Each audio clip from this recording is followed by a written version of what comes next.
च्या घटना वाढत असताना जबरदस्तीने होणाऱ्या धर्मांतराला प्रतिबंध घालणारा कायदा राज्यात होऊ घातलाय।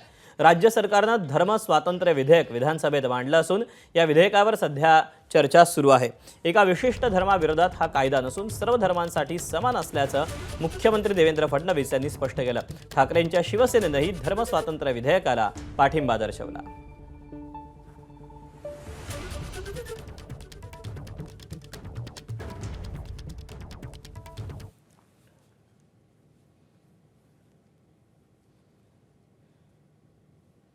बळजबरी, फसवणूक इत्यादीद्वारे बेकायदेशीर धर्मांतरणापासून संरक्षण करण्याकरता हे विधेयक आहे। त्यामुळे कोणी धर्मांतर करू नये याकरता हे विधेयक नाही, तर फसवणूक, बळजबरी किंवा तत्सम बाबींकरता आणि त्या माध्यमातून होणारं धर्मांतर हे त्यापासून नागरिकांचं रक्षण झालं पाहिजे याकरता हे विधेयक या ठिकाणी आणलेलं आहे।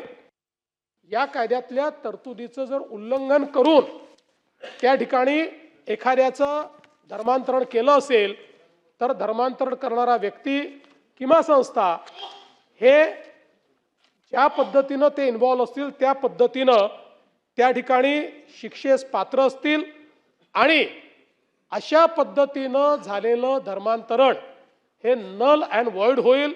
हे धर्मांतरण झालेलं नाही अशा पद्धतीनं शून्यवत व निरर्थक असं त्या ठिकाणी होईल। दरम्यान ठाकरेंच्या शिवसेनेनं धर्म स्वातंत्र्य विधेयकाला पाठिंबा दर्शवलाय। पाहूया।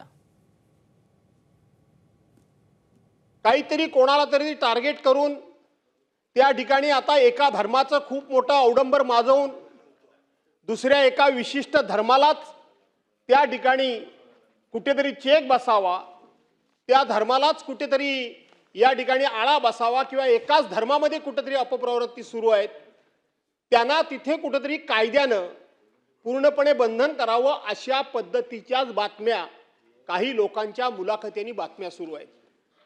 आज सकाळपासून मुख्यमंत्री महोदय, मी सुरुवातीलाच तुम्हाला धन्यवाद दिले, मी याला पाठिंबा देण्याकरताच उभा आहे म्हणून मी सांगितलं। एबीपी माझा, उघडा डोळे बघा नीट।